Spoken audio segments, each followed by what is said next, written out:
In this video, I'm going to be giving you guys 3 tips on taking incredible portrait shots using any phone, and we're going to be doing this in conjunction with Malaysia's 66th Independence Day.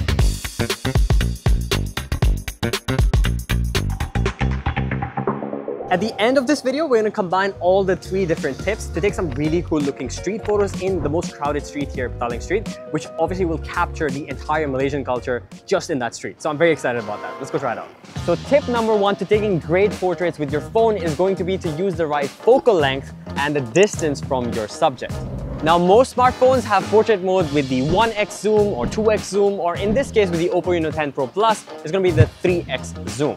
And this is my personal favorite focal length to shoot portraits in because compression. Compression pushes the background closer to your subject while giving you a much more flattering look to your face. Just take a look at the difference when I was shooting the portrait mode in 1x for this shot versus 3x. 3x looks so much better, and generally your model or your subject will look a lot nicer with the 3x zoom.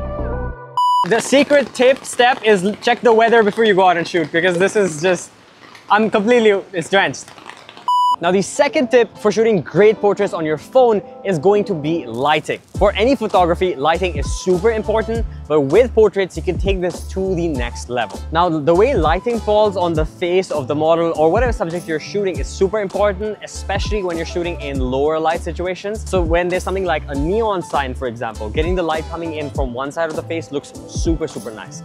And even if you're shooting with an umbrella or you're shooting in a cloudy environment, getting the light fall on one side of the subject or the other creates a nice shadow on the face, which looks super nice. And overall, when you're shooting portraits, taking care of which direction the lighting comes from and the shadows are is going to be very nice for complementing your subject.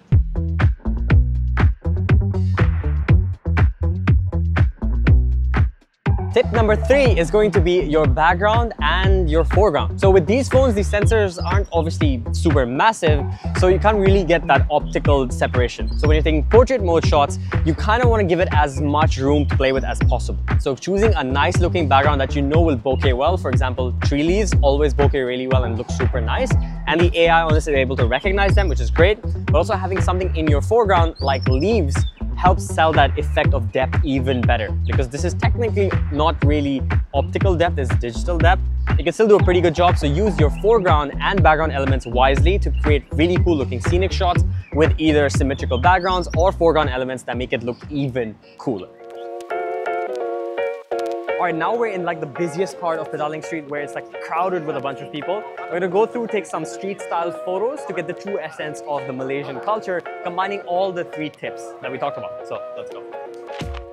So majority of these shots are taken while walking around the street and finding the right subjects to take photos of. It's mostly just about timing when it comes to street photography, but all the 3 tips we learned kind of apply to all of these situations, and you can actually end up getting really good looking photos with that. One photo. Looks very nice. 1, 2, 3. So nice. Right? So nice. And don't be shy to go and ask some people, instead of just doing candid shots, if you can actually take their photo. Some people really like that and they're very helpful, like the old lady. She's really nice. So do that, put your smile out there, take some more photos, and it's gonna be a lot of fun. So there you have it, 3 of my favorite tips on taking portrait photos using any phone, and in this case we're using the Oppo Reno 10 Pro Plus 5G in conjunction with Malaysia's 66th Independence Day. And we went to one of the cooler spots in Malaysia, which I'm sure most of you recognize. Really hope you guys enjoyed this video. If you did, make sure you like the video, subscribe for more content like this, and we'll see you again in the next video.